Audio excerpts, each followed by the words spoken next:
This podcast is a member of the Place to Be Nation family. Visit us at placetobenation.com, the only place to be in your pop culture world.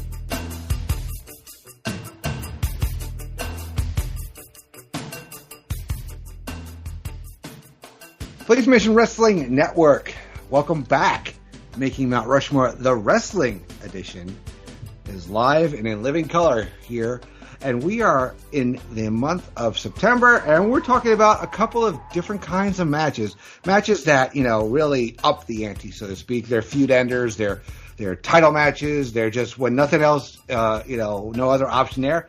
Let's do a ladder match, or let's do a cage match. So that's what we're going to break down tonight, the Mount Rushmores of ladder matches and cage matches. And I got a fun panel. I got a debut tonight. Somebody's going to be breaking their cherry here on this very episode. But let's start off with our veterans. Let's get Ben Locke in here first. Ben, welcome back to the show. Grizzled old veteran, Andy. That's the way we like it round here. Mm-hmm. Yes, a grizzled young veteran, Ben Locke. I am no Zach Gibson, but yeah, I don't mind you calling me a grizzled young veteran. That's fine. Yes, another veteran probably holds the record for being on Mount Rushmore. Steve Riddle. I am here climbing the ladder to success here on the Making Mount Rushmore. All right, very good. Now we're going to get our debut in here, the one, the only, Mike Cook. Mike, welcome to Making Mount Rushmore for the first time. Well, thank you. Looking forward to it. Like you said, popping the cherry on this, and let's see how it goes. Mm-hmm. All right, and speaking of cherries, here's James Gruenberg, welcome back. Steve, you stole my joke. I was going to say something about climbing the ladder on this podcast, way to the top. Well, somebody had to. Yeah. You don't got any cage match jokes or anything? No, it was just all ladder. I was like, well, someone's going to beat me to it. All right, well, we're off to a terrific stop. All right, way to go, Greedy. All right, so yeah, guys, we're gonna. I love Greedy. God, I love having you on shows. It's so much fun. It's a lot of laughs. All right, so gentlemen, we're gonna talk ladder matches in the first half of tonight's show. Ben, you have the honors. What is your first entrant in your Mount Rushmore of ladder matches? First entry on the ladder match for Mount Rushmore. I think I would hope that this match is on everybody's list. It's not only the best ladder match. It's the most commonly known starting point ladder match. Obviously, Bret Hart came up with the idea first, but the match I'm talking about is Shawn Michaels and Ramon from WrestleMania 10.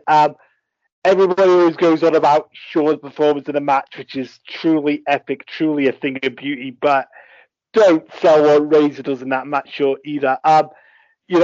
Two Click Brethrens are working together perfectly, and it still holds up nearly 30 years later, and God, how old does that make me feel saying something like that?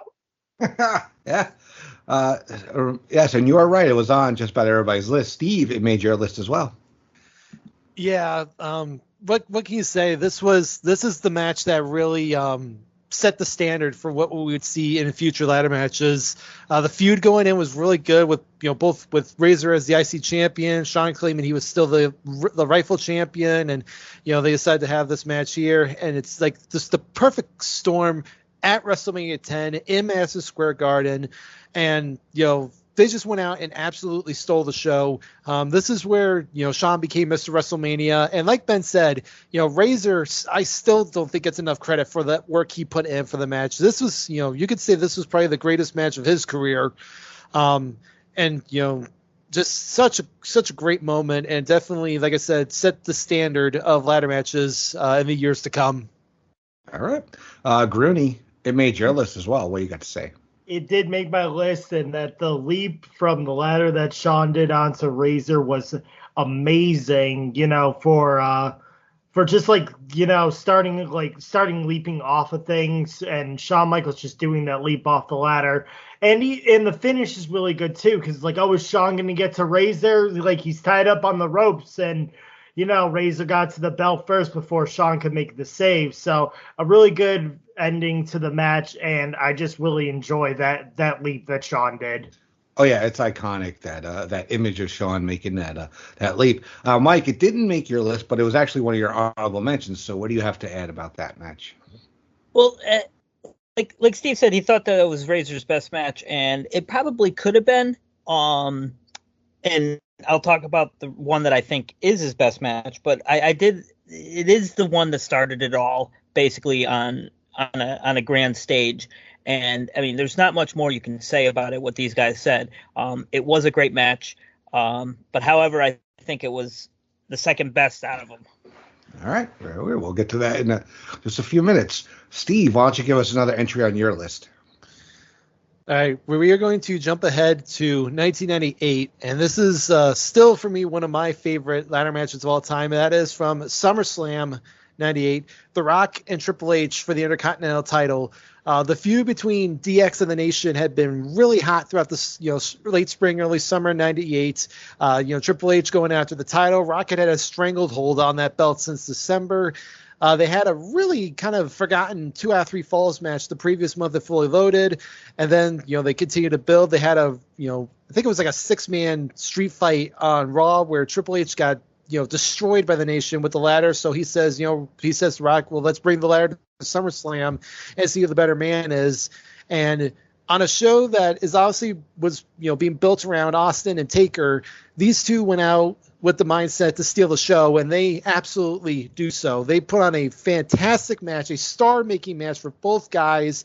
It was one of probably Triple H's biggest wins as a face at that point. And even though he lost, you knew that it was just a matter of time before Rock took the next step to the main events, which he would do in a few months at Survivor Series. So just an absolutely phenomenal match, and still arguably one of the greatest ladder matches of all time. All right. It actually did not make anybody else's list. But if anybody has anything to add, Mike, Grooney, Ben, anybody have anything to add about Rock Triple H at SummerSlam 98? I do. And Steve, I believe I overlooked this one because I believe that this kicked off Triple H's career right here at SummerSlam 98. And it was a very good feud. And I have to say, Steve, I definitely overlooked this match and totally mind blanked it. Mm-hmm. Yeah, it's the last stop really before Rock ascends to that main event level. And the other thing that you tend to forget is that Triple H is basically doing the last 10 minutes of this match on one leg. That with his knee totally messed up. And that's why it takes him a good year or so, year or so to get up to that main event status, but it's a fantastic match.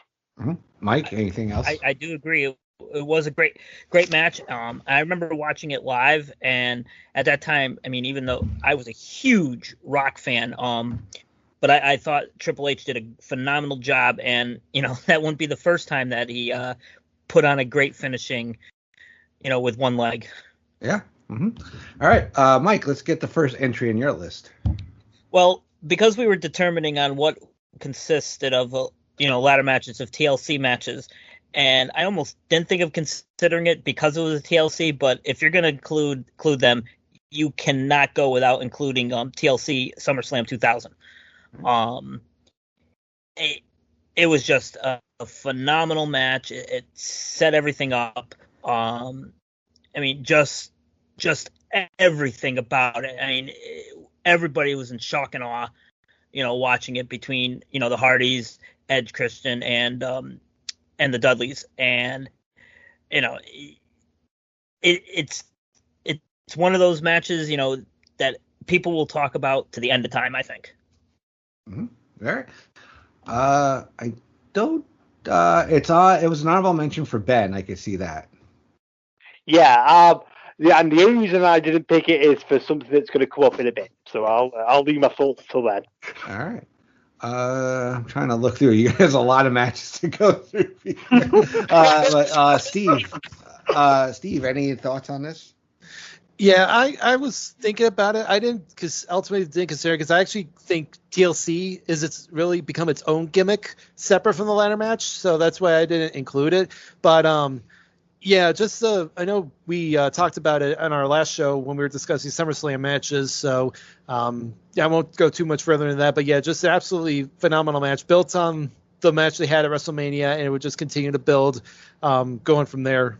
Mm-hmm. Gruny, you have any thoughts? Well, it's like how Mike said, you can go one way or the other with Razor Ramon ladder matches. So I went the other way with the TLC 1 or 2 matches. So, Mm-hmm. All right, Gruny, give us another entry on your list. Well, I'm going to get this one off the bat since we are on the topic of TLC matches. I'm going to stick with that and go TLC 2 from WrestleMania 17.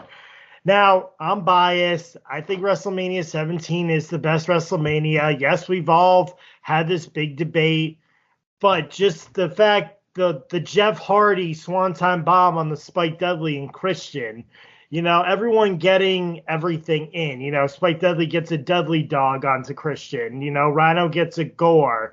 And then the Jeff Hardy Edge spear when Edge is just holding on and Edge just spears him to the mat. And then Rhino pushes Bubba and Matt Hardy through the double decker of tables. It was just crash, bam, and boom all the way through. And it's like the SummerSlam match too, but this match just holds more to me in a lot of ways. All right. Ben made your list.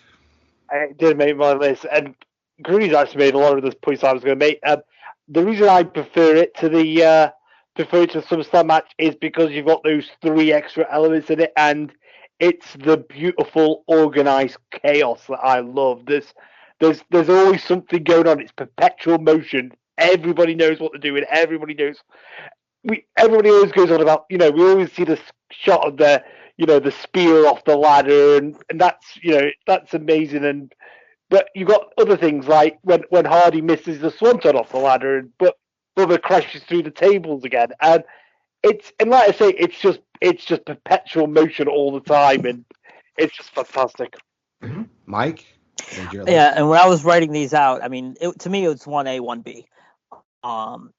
Like these guys said, just the extra element of the 3 additional participants, and to find out later that Devon is deathly afraid of heights makes that spot so much better. All right, Steve, you want to add any thoughts on this one? Yeah, like I had said earlier, just because I consider TLC its own separate gimmick, I didn't include it. But it's funny. You got, obviously, most probably know, Ben and I love WrestleMania. Now adding Gruny to the mix. I think Sean Kidd and Logan Crosland are not going to be listening to this podcast anymore after that. But no, just everything the guy said. It's a great match, fantastic match. Can't really say much more about it. All right, Sean, Logan, I am Switzerland. I am neutral in this whole thing, just so you guys know. This whole, this whole WrestleMania debate. I am Switzerland. I will remain there forever. Hey, I'm a 19 biased because I was there. So there you go. All right. So back around to Ben. Ben, give us another entry on your list. I don't know how Steve's going to feel about this, because if he's not including TLCs, he's certainly not going to be including any Money in the Bank matches. And so I've picked one. And the reason I've picked the one I've picked is I'm getting an old man, Andy, and most of these newer ones sort of blend into each other now, and I can't really remember things that are going on anymore. It's a sign of age, mate. It happens to us all, unfortunately. So the one I picked is the first one from 2005. Which is the one that Edge wins. We didn't know what that match was going to look like. We didn't know what that match was going to be. And the fact that, 16 years later, it spawned its own pay-per-view when, there's a men and a woman's ladder match, that it proves that Jericho guy's got he's got a few good ideas. He might have a future, that kid. Mm-hmm. All right. I don't believe this made anybody else's list. If somebody wants to correct me, it's on mine. Oh, it is. Okay. Yes, it is, and I have to agree with everything. Just the people that are in it. Just the mixture of characters and everyone made this match great. And just watching Shelton Benjamin and it is unreal what he's capable of. And for the amount of great spots that he had alone in this match, it wasn't even his best performance. But I do think the original one tops them all. All right. Granny, any thoughts to add? Yeah, it was a really great it was a very great concept, watching Chris Jericho pitch the idea from the start and Shelton Benjamin just doing that running clothesline. That's like a memory that, sticks with you. It's like, oh man, where did Shelton Benjamin come from? He just ran up the ladder and did like the choke slam. I mean, the clothesline, not the choke slam. And, ever since then, it's like, oh, Shelton Benjamin's got to have like a really good, cool spot in this match. All right. Steve, any thoughts you want to add? Well, much like TLC, I actually considered Money in the Bank its own gimmick too. So that's why I didn't have it here. But if I were to have one, that would be the ones. It's like the guy said, fantastic match. Shelton stands out in the match incredibly with some of the stuff he did, and it definitely was the Kickstarter to what would be a great run for Edge. Mm-hmm. All right. So, Steve, why don't you give us another entry on your list?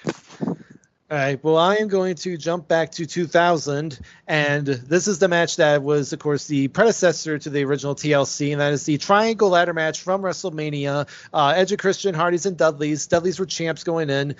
We had seen these three teams have, some really great stuff prior to that.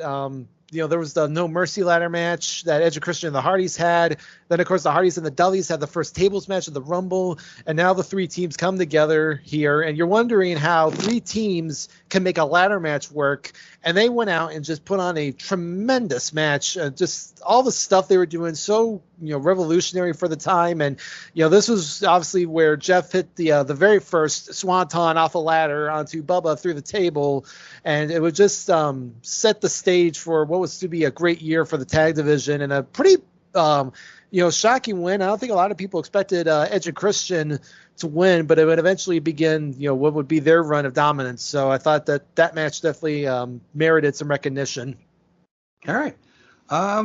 Again, lots of matches to look through right now. I don't think anybody else had it, but Mike, any thoughts on this match? Just all three of their matches that these guys had. And of course, this is the one that started the massive feud between the three of them. And it definitely was a spectacle. Me not being an ECW fan, so I didn't really know, too much about, the Dudleys or anything, but watching the Dudleys, join the likes, and of Edge and Christian and the Hardys, and just to bring them, basically to main event status after this match.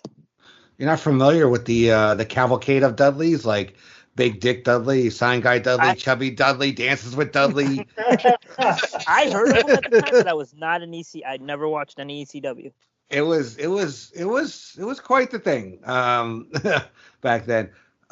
These are them and Spike are like the best wrestlers to come out, and amazingly that where Bubba, what his gimmick began as in ECW was quite amazing what it morphed into. Grooney, any thoughts on this match?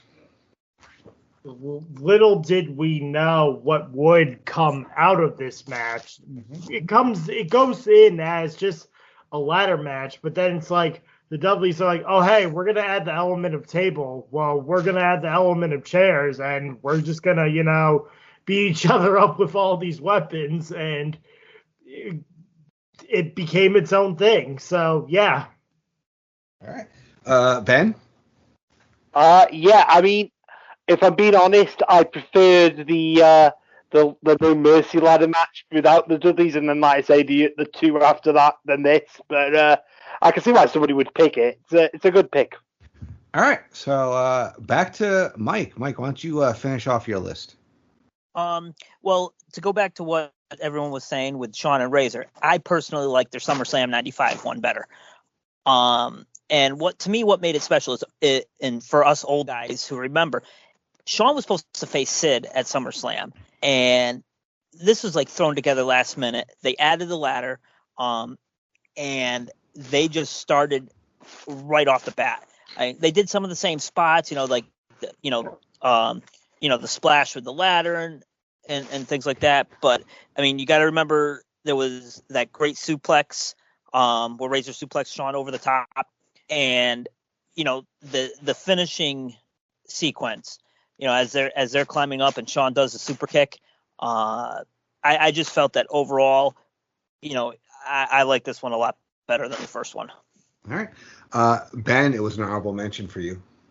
Yeah, I mean, I think we had this conversation when we did the SummerSlam show, Andy, that I think people say, some people, like, including Michael, say that, this is the better match than the WrestleMania match. I think the difference is the fact that it is such a throwaway match almost. They've basically put it on the SummerSlam 95 card because they know that show is going to suck so hard. They need to have something there to get people to watch it because, with the main event, Diesel versus Mabel, you've got to have something good for people. And fit in 95 ain't going to do it. But the match as just a match with all the spots and everything, yeah, it's great. And like I say, I think it's the thrown together aspect of it, as well as Shawn's hissy fit at the end that puts people off it a bit. Mm-hmm. Steve, it was an honorable mention for you as well. Yeah, I mean, when you're talking like this match and the Mania match, I think it's really just a matter of splitting hairs. Like, what do you prefer? I mean, Mania 10 had the really great build, the clear defined lines where Shawn was a heel, Razor versus face versus SummerSlam match. Like, Ben said, they really threw it together only like 2 weeks prior to SummerSlam and got both guys' as faces. And I think it was in Shawn's book where he mentioned how, like, for this match, they were told they weren't allowed to use the ladder as a weapon, so they had to, kind of work around that, and they still did a really great job with it. Me, personally, I probably just prefer the Mania 10 match because I've seen that more than this one, but, yeah, this is still a really good choice. All right. Grooney, you want to add anything? I'm with Steve. I've seen the WrestleMania 10 match more than this one, so I'll probably end up apologizing after I rewatch the SummerSlam 95 one and being like, oh, well, this is a really great match, because I have not really seen the SummerSlam 95 ladder match that much. All right, Grooney, back to you. Well, for this one, I'm going to the year 2002. It's the Monday Night Raw main event. It is Jeff Hardy versus The Undertaker for the WWE Championship. All right. Well, as Jim Ross said, climb the ladder, kid. Make yourself famous. And the storyline building up to it is when Vince McMahon, does the ruthless aggression promo, and then Jeff Hardy just drop kicks The Undertaker into Tommy Dreamer's puke. And then Jeff Hardy's like, I'll see you in the ladder match for that WWE title. And, basically it was like Jeff Hardy's trying to earn respect, but also trying to win the WWE title. And Undertaker just goes to that last ride, and Jeff Hardy hits him with a chair. And outside The Undertaker, Jeff Hardy is literally just inches away from grabbing that ladder, and JR is just calling it. He's on the seat of his pants, and it's like Jeff Hardy was that close. Undertaker gives him the choke slam, and The Undertaker grabs the belt. But you almost really believe that Jeff Hardy was going to win the WWE title that night. And afterwards, Undertaker gave Jeff Hardy the respect that Jeff Hardy deserved. All right. Let's see. Trying to figure out who's else. Steve, I think you had this as an honorable mention. I did, yeah, and that was a really good kind of TV feud for Taker in between pay-per-views, because that was a big week for him, because he had that match, and then on that SmackDown he had the really great match with Kurt to lead to the triple threat at Vengeance. But yeah, this was really just a star maker for Jeff Hardy, going all out with Taker, giving him his best, and like Rooney said, JR was going so nuts. He's like, climb the ladder, kid, make yourself famous. And you thought for a brief second that Jeff was going to pull this out, but in the end, Taker does win. And then afterwards, Jeff keeps grabbing the mic and saying, like, you haven't beaten me yet, you haven't broken me. And JR's like, just stay down, kid, stay down. And then that end there where Taker looks like he's going to punch him, and then he just gives him a couple of slaps on the head, and then raises his arm out of respect. Just really tremendous stuff. Yeah. Mike, did you have this on your as an honorable mention? I did, and it's funny because I have on my notes, in big capital letters, make yourself famous. I mean, it's a line that everybody knows, that watched at the time. And if I'm correct, I think this was the start of because Taker was a heel at the time, but this really started him to go back to face. And I mean, just you would just expect Taker to mop the floor with him, and just in the Hardy just would not give up, and also having that match on Raw was, made it that much more special. Okay, Ben, any thoughts you want to add? Hate the match, hate Jeff Hardy. You can move on. Wow, dude. Wow. Wow. Honestly, and I mean this with all due respect to the gentlemen on this panel, one of the most overhyped matches in memory. Wow. Well, I think it's just the one line. That line made it bigger than what it was. Andy, maybe we got to do a Mount Rushmore of JR's greatest calls or JR's greatest hits. There you go. There you go. You can moderate it, Gruny. I'm not saying it's a joke. You can go ahead. It sounds like a good idea. All right. You could throw that, and let's go the Mount Rushmore of moral calls that you can actually understand. All right. Anyway, all right, Ben, why don't you finish off your list? Okay, having said that, the boys are probably going to absolutely slate me over the coals for this next one. So I am going back to a match from 2008, and it is the No Mercy ladder match between Shawn Michaels and Chris Jericho. We talked earlier about great feuds and building up to things and building up. And this is an example of that. That match, the No Mercy's feud took place in October. This has been building up since the April of that year. The whole thing with Shawn retiring Ric Flair, it went from that, and Jericho throwing him through the obscenely expensive Geritron 5000. And I love the fact that it's an old-fashioned match that just happens to have a ladder involved, and you just happen to have to climb the ladder. Because we've talked a lot tonight about, the Hardys and, people of that ilk, doing the flippy stuff, doing the big dives, and this match has got none of that, and it doesn't need it because the feud and the hatred is palpable between these two, and the fact that it's such a simple spot that allows Jericho to win the match, it's just great storytelling all around because Jericho's got the one thing Shawn wants, and he just can't beat him on this night to get it. All right, Steve, it made your list as well. Yeah, I mean, this was definitely, when you talk about the best feuds of 2008, this is definitely right near the top, if not the best feud of the year. These two just went out and had a really great feud. The match they had, the unsanctioned match they had the month before, was just so brutal. But of course, everyone remembers at the end that Jericho snuck into the scramble to win the world title, and then they had the rematch here in the ladder match, and yeah, it felt like a really great old school ladder match, and I think that was really needed for this feud. And everyone thought Shawn was going to pull it out in the end, but Jericho ends up winning, and just such a tremendous match. One that I don't think gets talked about enough for how great it is. Yeah. All right, Mike, any thoughts to add? I just agree with the guys. I mean, that feud was one of the biggest of that year. And one part of that feud too is when wasn't that when Jericho popped Michael's wife? Yes, at SummerSlam. Yeah, and I mean, just you figure the only other way that this could have ended was a cage match, but with this ladder match on, I mean, just everything about it was great. All right, Gruny, any thoughts to add at the end? Yeah, I don't remember the match, but remember the feud very well. All right, Gruny, you're the only one with an entry left to go, so why don't you give it to us?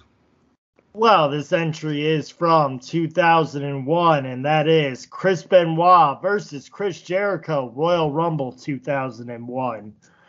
These guys had probably the hottest feud from scoring from 2000 into this match of 2001.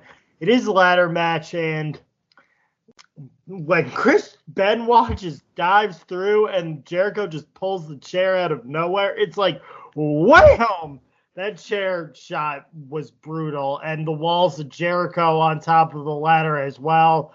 Jericho comes away with the victory and he beats Chris Benoit. But, I mean, that ladder match was vicious, and that dive through the middle rope where Jericho and Benoit meet the chair. So it was like, boom, you know?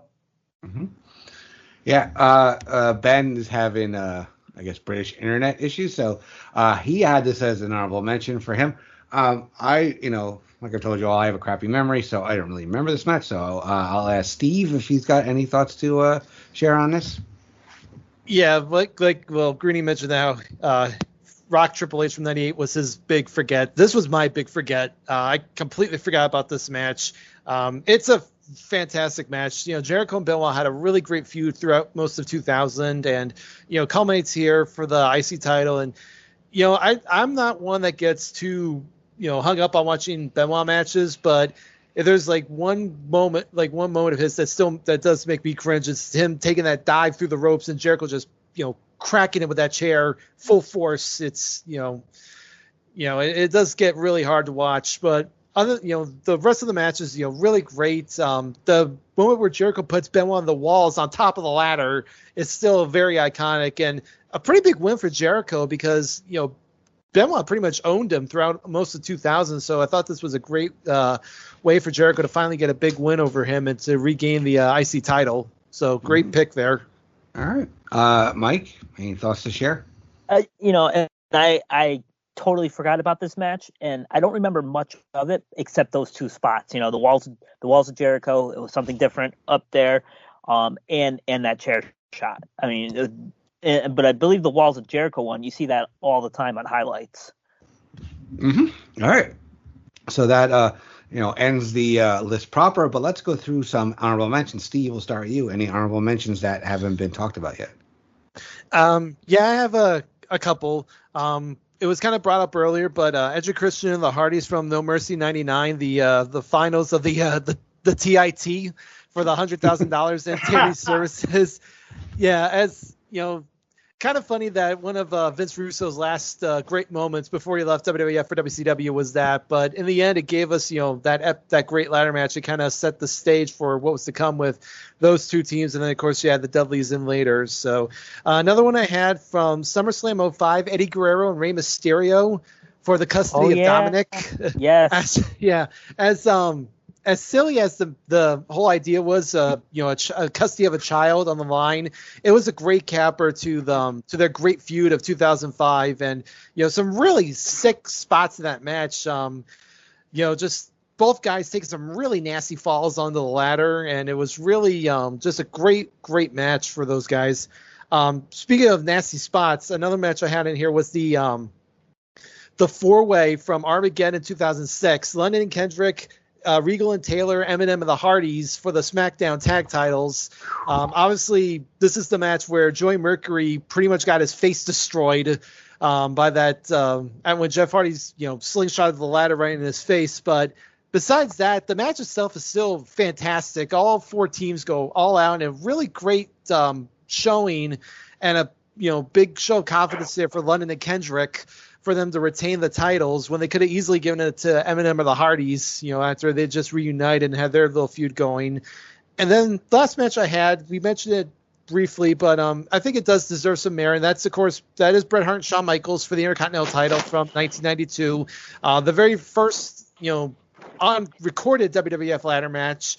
Again, kind of a, little bit of a dry run for what the ladder match would be, but I think when you saw it the first time, you could definitely tell that this is a gimmick that would be around for years to come. And, both guys went out and did a pretty good job with it. So those were some of the matches that I had.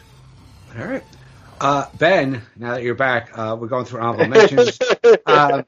So Gruny's last pick actually was Jericho Benoit from the Rumble 2001, which is your only honorable mention, I think, that we haven't talked about. If you want to share any thoughts before we move on. Yeah, the only reason I didn't pick it is,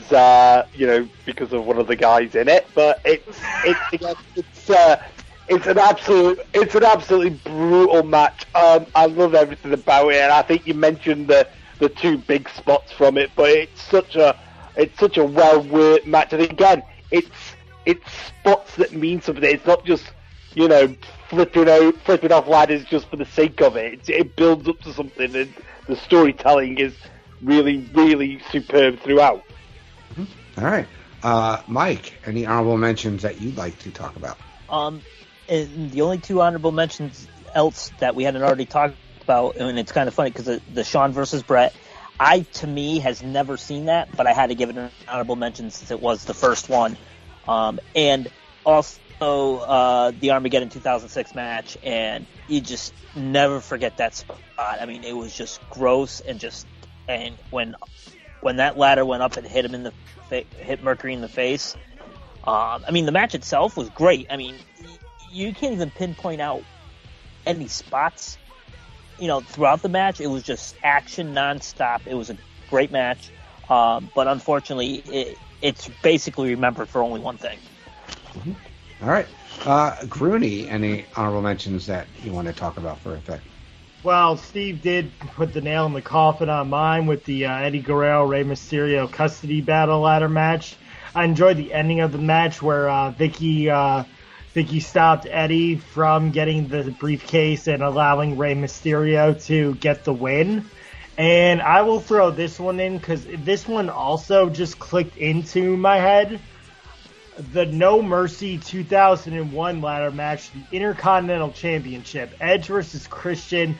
The jealous brother feud of Christian finally came out, and Christian wins the Intercontinental title from Edge at Unforgiven 2001, and they have this great ladder match, and the ending was brutal because Edge does the one-man concerto on the Christian's head, and then Christian falls off, and then Edge wins the Intercontinental Championship back at No Mercy 2001. So the ending was brutal, like to Christian's head. All right, very good. So great job, guys, on ladder matches, but we're not done here on this episode. We're going to talk about cage matches when we come back. So, Ben Locke, Steve Riddle, Mike Cook, and James Gruenberg. I'm Andy Atherton, making Mount Rushmore Wrestling Edition. We'll be right back.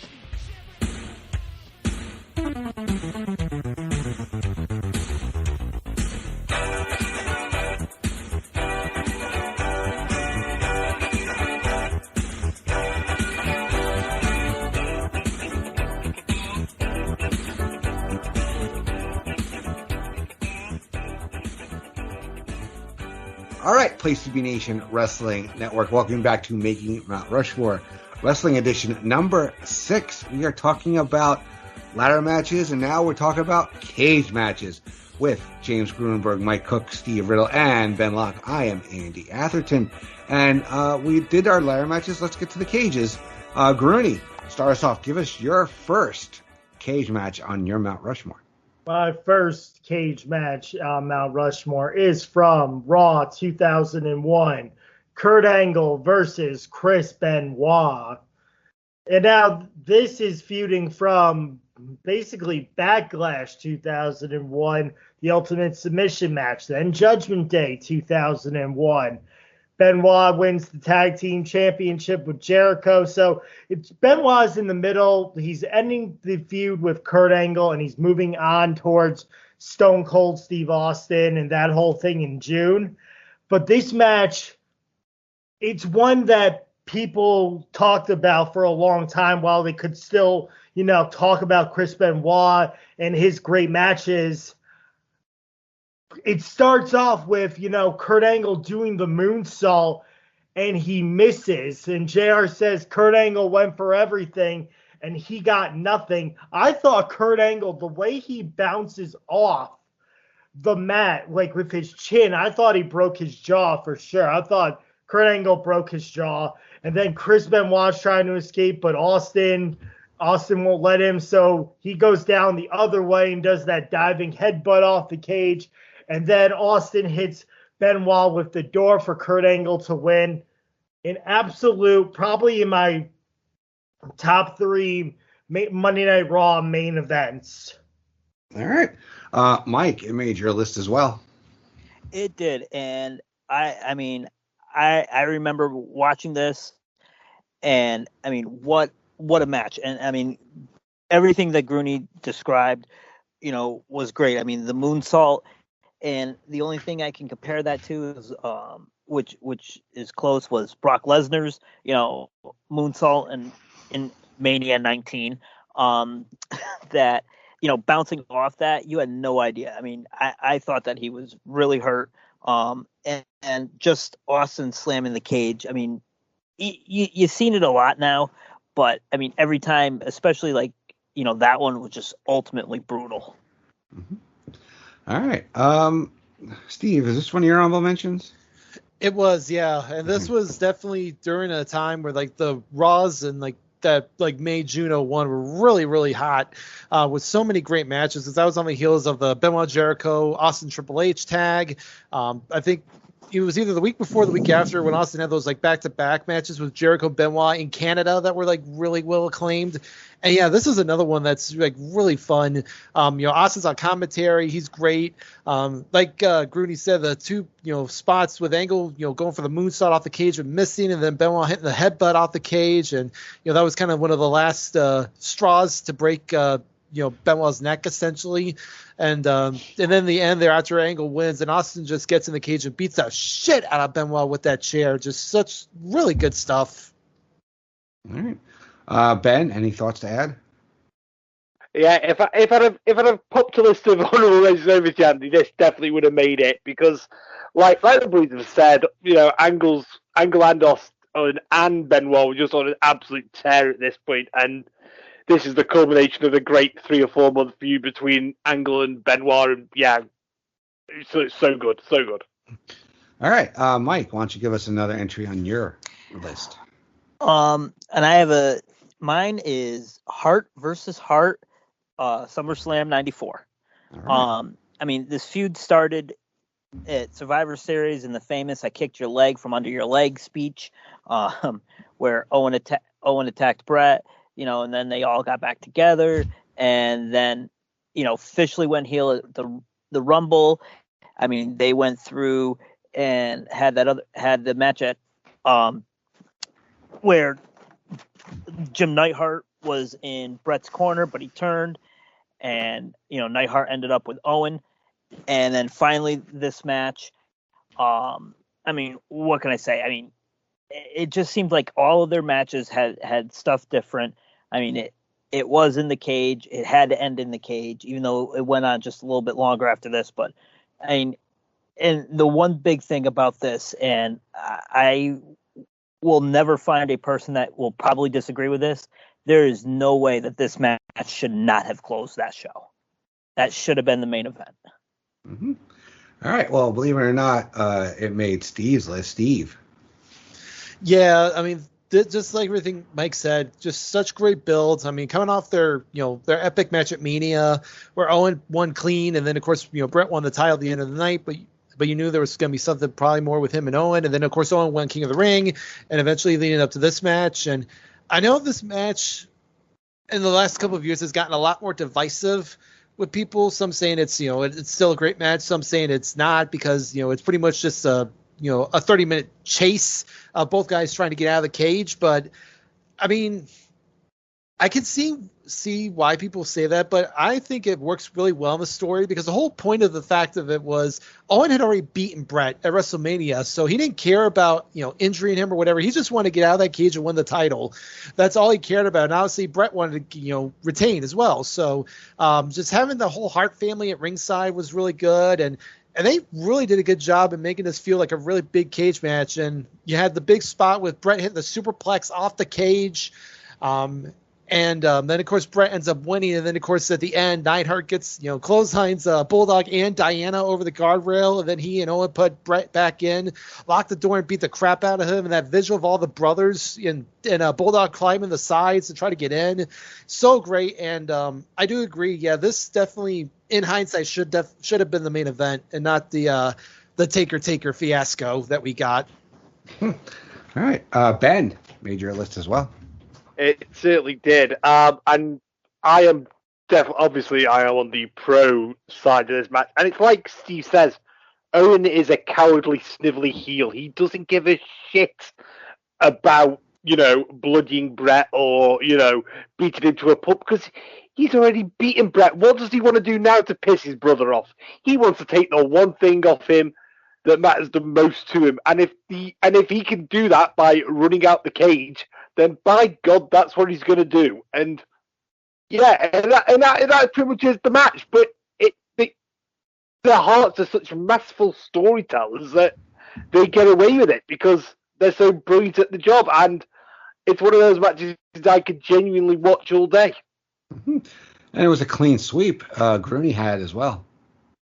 This also did make my list, and this is the best brother versus brother feud. Like everyone said, Owen wins at WrestleMania, but Bret wins the title. Owen wins King of the Ring. And to be honest, this is where, like, you would have thought that, if you win King of the Ring, then you main event SummerSlam. Now, that would get taken away mostly, but this proved that it was like, I'm on to SummerSlam and I'm going to fight my brother in a cage match. And for a long-standing feud, like Mike said, it had to end in a cage match.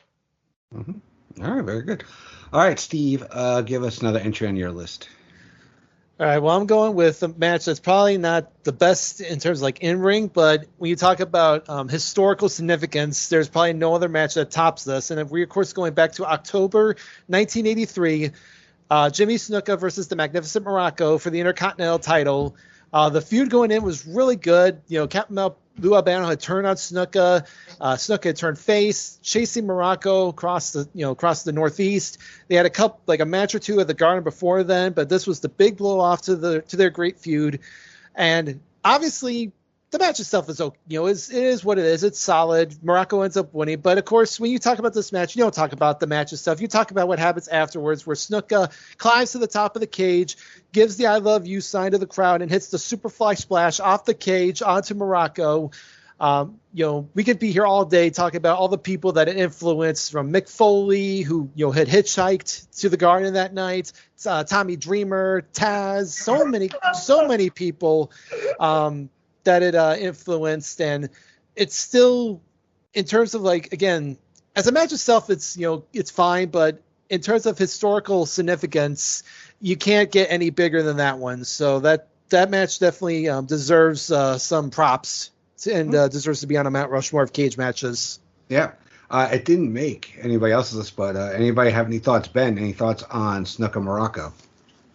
Yeah, it's like Steve says, it's not the greatest matches, but that's not what you're there for. You are there for the splash. That's what you're there for. So I totally understand why he's put it on. Bernie? The reason why I laughed is because Steve is right. Half of the ECW roster all bought tickets that night. And even Bubba Ray was like, well, I was in the front row for that match. Tommy Dreamer was like, yeah, I was like 4 rows back. So Steve is right about that. When I think of Jimmy Superfly Snuka versus Don Morocco, all I think is Gorilla Monsoon just going, Superfly 15 feet high. And when the jump happens, oh my goodness. Mike? Now, I've really never seen this match from the beginning, but everybody knows about the splash. I mean, that just does make this match iconic. All right. Ben, we're up to you. Okay, let's keep that 80s vibe going. If we're talking cage match, if we're talking blood, if we're talking violence, and there's only one match that we can begin and probably end this conversation with, and it is Magnum TA versus Tully Blanchard from Starrcade of '85. Just absolutely magnificent. Just, again, more great epic storytelling in a match that, and the confines of the cage, and they both bring it. There's no shaking, there's no hiding going on. And that end spot when Magnum's putting the spike to Tully's eye, it's classic, and it's something that gets replayed all the time for a reason, because it is that damn good. Mm-hmm. All right. It didn't make anybody else's list, as far as I can tell. Anybody have thoughts to share about Magnum TA and versus Tully from Starrcade '85? I mean, I am kicking myself for. Oh, sorry. Go ahead, Mike. Oh no, you go first. Oh, okay. So, yeah, sorry. No, I'm kicking myself for forgetting about that match. That is that's a fantastic match, and it's funny because it's not just a steel cage match, but it's an I Quit match too. So it's like you got two gimmicks rolled into one, and just so much great stuff in there. That visual of Magnum taking that piece of the wooden chair and just driving it into Tully's head, and he's just screaming bloody murder as he quits and Magnum wins, and you really thought that that Magnum was going to be the next big star of the NWA. It's just I'm really unfortunate what happened with that, but yeah, I'm beating myself for not having that match on my list. Mike? Oh dang! I should have went first. I mean, he almost took the words right out of my mouth. And I wasn't thinking WCW or NWA. I mean, but that match definitely deserves its kudos. And I mean, having the face, almost take out the eye. I mean, that was back then. I mean, that's reserved for a heel move. But the crowd loved it. I mean, it was just brutal. And, on top of it, having it be an I Quit match made it all that much special. Mm-hmm. Yeah. Grueny, you have any thoughts? Well, I will have to watch this match to see why it is so good. So I like to call this my watch of shame list, because I'm ashamed that I have not seen this match before. All right. Well, you have some homework tonight, Grueny. Yes, I do. Yeah. All right. Grueny, you're up again. Well, if we want to talk about a little violence, you would have to go with Mankind versus Triple H, SummerSlam 1997. Coming off of Triple H beating Mankind to become 1997's King of the Ring, you go to SummerSlam with the big blue cage, and this match was brutal too. For the China, the door slam by China into Foley's head, into Mankind's head. He said it was brutal, and it hurt really, really bad on Mankind's head. And then Mankind does the elbow off of the cage onto Triple H. Mm-hmm. Yeah, it sounded brutal. I was at the show, and I think everybody we cringed, like, holy shit, that was loud. Wow, like hopefully he's okay. Steve, you had on yours as well. Yeah, this was a really fun 3-month feud that these two had. Like Grueny said, Triple H beats Mankind at King of the Ring, partially, mostly thanks to China. Then they had a pretty good match at the Canadian Stampede that ended in a no contest. So you knew they were going to have to do something big for this show. So they bring him in the cage, and they just have a really fun match. Like Grueny said, that door shot that Mankind takes from China is just so nasty. It's just really bad. And then, of course, the iconic moment of Mankind on top of the cage. He takes the mask off. He rips the shirt open. And then he does the elbow off the cage onto Triple H. And then he gets out and wins. And, of course, kind of the cool moment there is like he's laying on the ground. And the Mankind music plays first, and then it stops. And then the Dude Love music plays. And it's like you see Mick Foley morphine from Mankind into Dude Love, which I thought was really kind of a cool little moment there. So, yeah, fantastic match, and definitely worth a mention as well. All right. Mike, it was an honorable mention for you. Yeah, just to repeat what these guys said, in the great feud, and, just like what we talked about in the Angle Benoit match, the cage door shot, I mean, it's just brutal, and I, that's just the thing with Mick Foley and how many brutal shots he took and made it look so good. But, even as brutality as it was, that little comedic spot when he transformed, makes it a little different in this match. But it was a great match. Ben, anything you want to share? Yeah, really good match, like the boys said. It thoroughly goes into great detail about, how China basically messed him up with that shot in his book. And yeah, just a really good feud capper. Mm-hmm. All right, Mike, back to you. Austin and McMahon, St. Valentine's Day Massacre.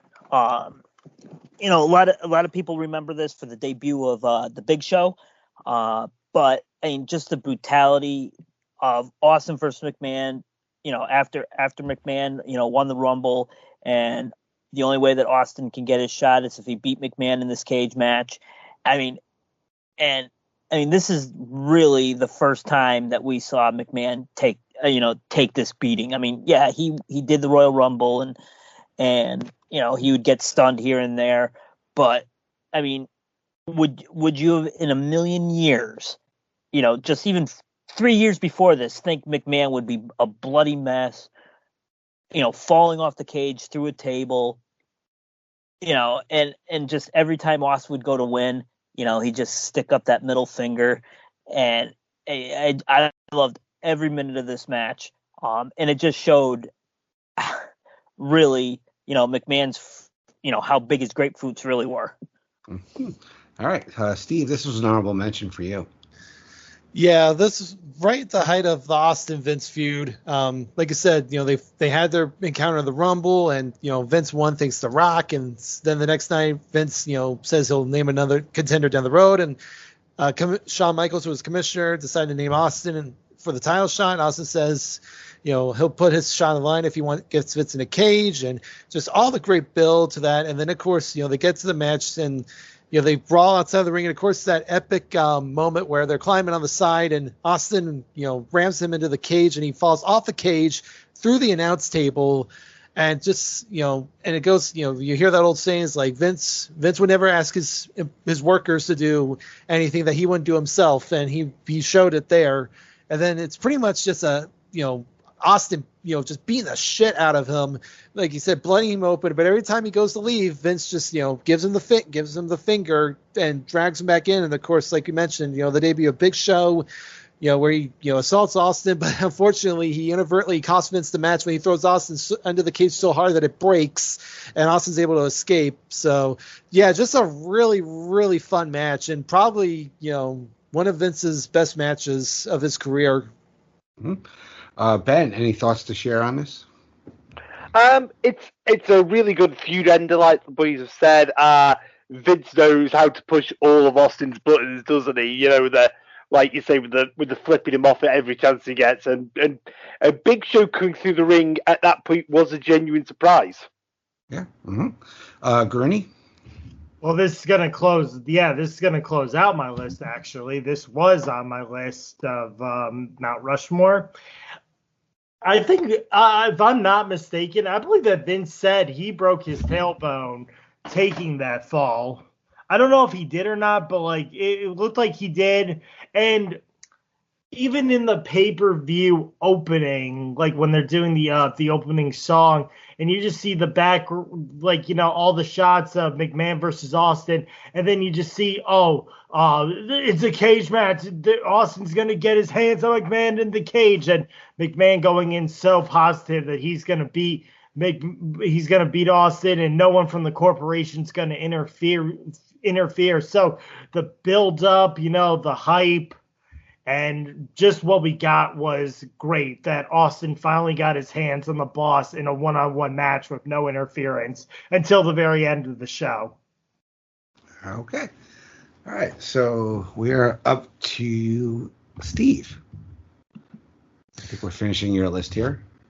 Okay, so I'm going to go back to 1988 and a really just overall fun cage match, and that's Hulk Hogan and Andre the Giant from WrestleFest 88. This was kind of the culmination of their singles feud going into SummerSlam with the whole, Mega Powers, Mega Bucks storyline. Of course, that same night saw Savage and DiBiase have kind of concluded their singles feud.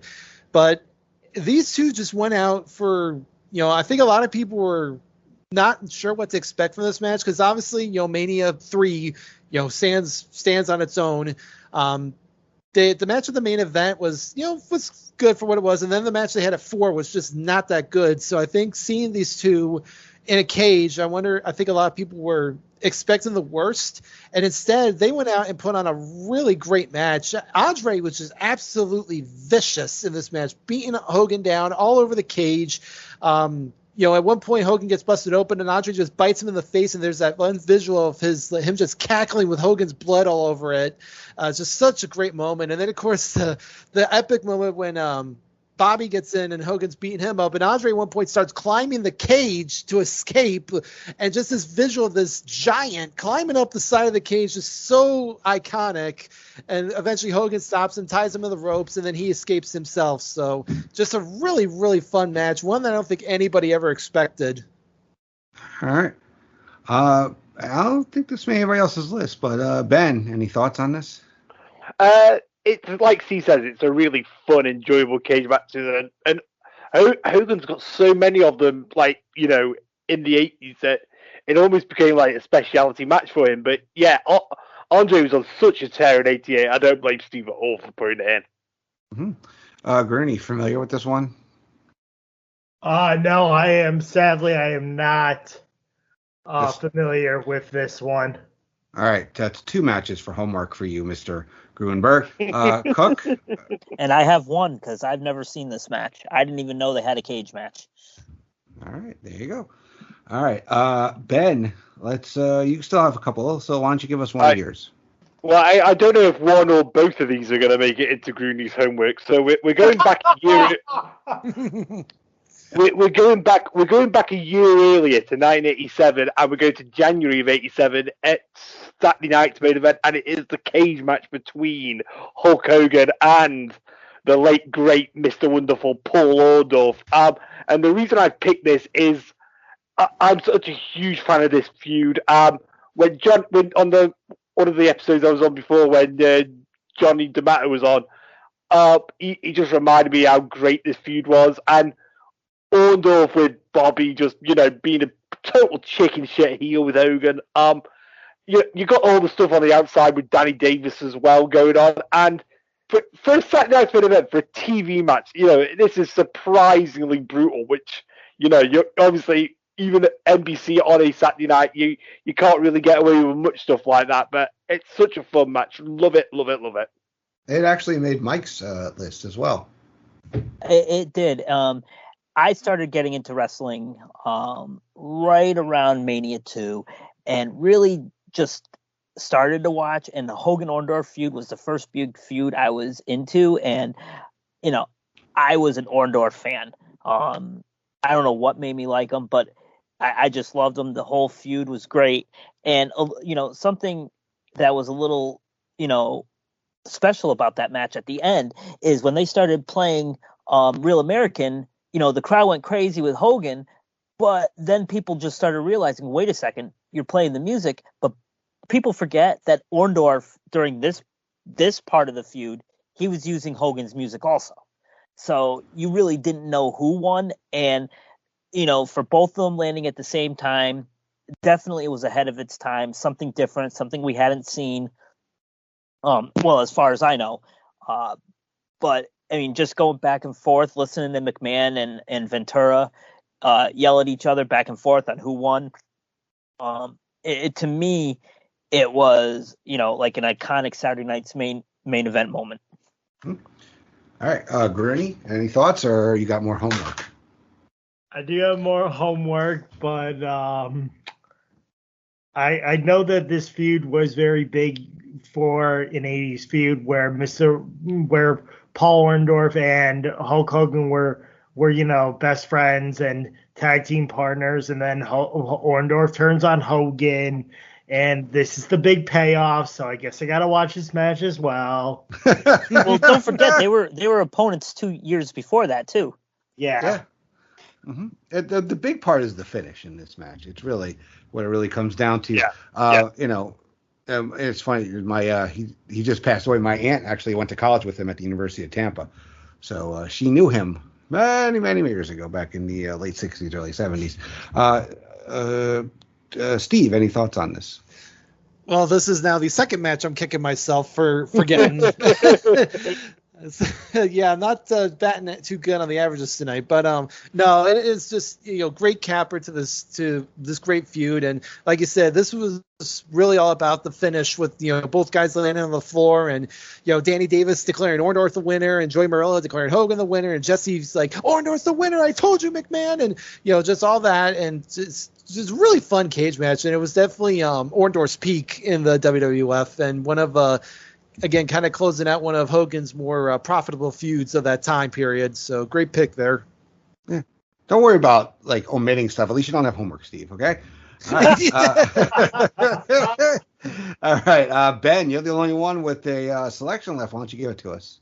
Okay. I am very privileged here on Place to Be to do a podcast with a great bunch of guys where we talk about another company called TNA, Total Non-Stop Action. So I am picking the greatest cage match I have ever seen from any promotion, and it is from Total Non-Stop Action, and it is from Turning Point 2004, and it is the cage match between America's Most Wanted and Triple X, even. I can't go who it is now. And the reason I love it so much is the story that's involved in it. This is a genuine 2-year feud that is coming to an end on this one night. It's Dusty Rhodes is booking it, so there is blood, there's violence everywhere, there's weapon shots. Christopher Daniels is frankly the star of the show. And if you're still unsure about the match, if you can't quite remember the match, just remember this is the match where Elix Skipper walks the fucking tightrope of the cage to do a rah-rah off the top of the cage. That's this match. I can't say enough great things about it. Like I say, it's a 2-year feud capper, and it genuinely is the greatest cage match I've ever seen. Yeah. Any of you guys familiar with this match? I know it's not WWE. I've never seen it, but I do remember, seeing highlights of the Elix Skipper spot. Mm-hmm. Bruni? Yeah, well, to go back what Mike said, I do remember seeing highlights of Elix Skipper walking the tightrope, and I am familiar with America's Most Wanted, James Storm and Chris Harris. And Ben, was Triple X, was that with Chris Candido? Correct me if I'm wrong. No, Triple X is Christopher Daniels and Elix Skipper. Oh, I thought Candido was also a part of that group. My apologies. No, that's the Naturals. I think, yeah. Oh, okay. All right. And you're thinking, I think, as well as Triple Threat in ECW as well, I think. Yeah. But I just thought Triple X was Candido because I knew Candido was in TNA, but that's not the point. But yeah, the highlights of Elix Skipper walking the tightrope I've seen before. All right. I'm surprised you didn't. Nobody picked the cage match where they revealed Bully Ray as the leader of Aces and Eights. If you're gonna pick a TNA cage match, right? Yeah, but Jeff Hardy's in that, so you know what I mean. Oh, there you go. All right. So let's go through honorable mentions. Gruny, let's start with you. All right. Well, I'm gonna go. I have 2 honorable mentions. Survivor Series 2001, the Hardys versus the Dudley Boys. Nothing special, but I think it was funny how, Stacy Keibler distracted Nick Patrick to get the key and unlock the door so she could get a table in. And then Jeff Hardy just misses completely and hits the table at the end. So it wasn't really anything special, but it's one that I just remember. And Survivor Series 01 is the first video I ever owned on VHS too. So I just remember that feud see you in the cage match, and there's the Swanton Bomb. And I'm sorry, does anyone else go ahead? No, I was gonna say, and the other one, Gruny? Oh, the other one is, I was playing back and forth where it's which one do I want to do, because I thought that Both of them were really good. This one almost made my list, but was honorable mention. Rikishi versus Val Venus at Fully Loaded 2000. Yeah, that was a good one. Again, I feel like that is only just because of one spot, but that spot is it's a great spot. Rikishi at the top, he does the Snuka-san, and he just does the dive. For a man his size and weight, doing that dive is insane. Mm-hmm. All right. Mike, honorable mentions. I did Hogan Bundy Mania 2 only because it was the very first Mania, the very first like really big wrestling show that I ever saw, and I was quite amazed. I mean, I was 11 years old at the time, so and then that was my first exposure besides little superstars here and there, but so that's there. I also have Austin Triple H, 3 Stages of Hell. Again, just a brutal match, just like these other ones. And I have Edge Hardy 2005. I was at the Mohegan Sun when Hardy was officially allowed back in, watching, for that feud, the whole, thing when Edge and Lita were together, and, Hardy was released from the company, and then they just brought him back. So again, another brutal feud that needed to be in the cage. And finally, I've never seen this match, but similar to the Bret Hart, Shawn Michaels, just the aura and people talking about it, Zbyszko and Bruno at Shea. All right, there you go. Steve, honorable mentions. I have a couple. The first one I had was Eddie Guerrero and JBL from SmackDown 2004. I think it was either June. It was after the Great American Bash. That was the blow off to their feud. Just a really great match. And again, memorable spot. Eddie hitting the frog splash off the top of the cage onto JBL. So great. And of course, that's when Kurt Angle came out as the El Gran Luchador and cost Eddie the match. So that was kind of transitioning Eddie from JBL to back to Kurt. Then I had a couple of 80s cage matches. One from one from NWA. I have Ric Flair and Dusty Rhodes from the 86 Great American Bash. This was the one where Dusty won the title from Flair. Really good match. Kind of paying off their long feud, and it was a great win for Dusty to kind of finally get one over on Flair after being screwed so many times. But of course, it ultimately didn't last long. I think Flair made one of the title back like 3 weeks later. So another one I have kind of really outside the box here from 1982, Bob Backlund and Jimmy Snuka for the WWF title. And again, really good feud. And this was actually one where Snuka tried the splash off the cage the first time when he was still a heel, but this one he missed it. Backlund avoided it, and then he went on to win. But just really fun match. And then the last one I have was Roddy Piper and Rick Rude from December 1989, Madison Square Garden, culminating their feud. Again, just a lot of fun, really fun sprints. Piper was manic, Rude was at his best, and just really good. So, yeah, those were all the ones that I had. All right. Ben, any honorable mentions? Anyone we haven't mentioned, I'll just quickly say it, is the Hogan Bossman match from Saturday Night's Main Event, just for the visual of Hogan superplexing Bossman, because that was quite the load back in those days. Bossman hadn't quite lost the weight that he did in the later years. Yeah. Mm-hmm. All right. Great job, guys. But before we go, let's tell everybody what else you have out there in terms of podcast, social media presence. Gruny, we'll start with you.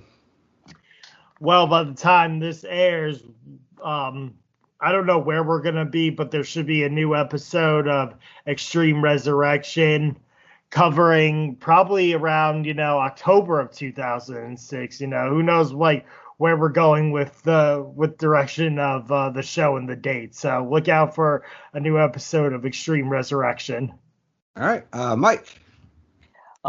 What Gruny said, because I'm on that show also. Been having a lot of fun with it. The other thing is we are still doing the PTBN WWE Pick'em Pool. Get in anytime you want. And our next one's coming up in for I believe SummerSlam. All right. So rookie mistake. This is actually airing after SummerSlam, but there you go. Catch us in October. All right, Steve, what do you got? Well, of course, most people can find me over at the PTB and Pop Experience, where I and Miranda host Pop Goes to Classics, where we are going through all of the Disney animated films. Our most recent one was on The Rescuers, which was a really good show. Great, really, still considered, in my opinion, one of the most underrated films they've ever done. And our next one for next month will be The Fox and the Hound. So we're entering a very interesting time frame as we kind of hit this little spot here between a group of films that we have as our personal favorites, and of course we're inching ever closer to the Disney Renaissance. So really great time period we're about to hit here. You can also usually find me over at PlaySpeedNation.com. I have several articles up there regularly, the Vintage Vault previewing, the box office report, and my entire catalog of the wonderful reviews of Disney and wonderful lists of Disney. So check those out. Other than that, of course, make sure you go to the PlaySpeed Nation Facebook page. Lots of great stuff going on over there. All right. And Ben. You can catch me on Twitter at BenL9A1. Here on the Wrestling Feed. I'm here on the Special Relations every month. Popcorn Wrestling's Chicken Salad, and part of the 6-pack on Highway to the Impact Zone on the Pop Feed. That is where Popcorn Chicken Salad is. And I'm also half of TeleNT with the aforementioned Miranda. All right, very good. As for me, you can find me here. I have shows that appear monthly, quarterly, whenever I can get to them. Evolution and Great Debate Wrestling. But my primary home is the Pop Experience. Loads of shows there. My live watch shows, which are Laugh in Theater and Blockbuster Rewatch. My other shows that I do with lots of great co-hosts. I have Pop Goes to the Couch. Who knows what we'll be covering at this time? I'm hoping that maybe Miss Marvel will be coming out after Shang-Chi. So we'll have that to break down, as well as Blockbuster Rewind with Eric and Scott, the most sensational, inspirational, celebrational, Muppetational pop podcast. That's with Miranda. That drops monthly. Yeah, lots of great stuff. Also, we are now on Stream Lounge, so go over to that platform and look up a whole bunch of us. I've done, as of this recording, I have done 2 streams. I did as under Laugh in Theater, Pirates of the Caribbean, Curses of Black Pearl with Miranda, and start of my MCU rewatch. I'm going through the entire MCU, starting with Iron Man, which I did with Tim Capel. I will be, unfortunately, Incredible Hulk is not streaming on one of the platforms that are on Stream Lounge, so I'll be doing that as a pod only. But then I'll be back on Stream Lounge. By this time this comes out, we'll have done it. It's Iron Man 2 with Miranda. And then, we're just going to continue on with the entire catalog. And it's going to be a lot of fun. So keep an eye out for lots of great watches over there. So, for Ben Locke, Steve Riddle, Mike Cook, and James Gruenberg, I am Andy Atherton. Thank you for joining us for Making Mount Rushmore Wrestling Edition number 6. We'll check you out next month here on the PlayStation Wrestling Network. Take care, everybody.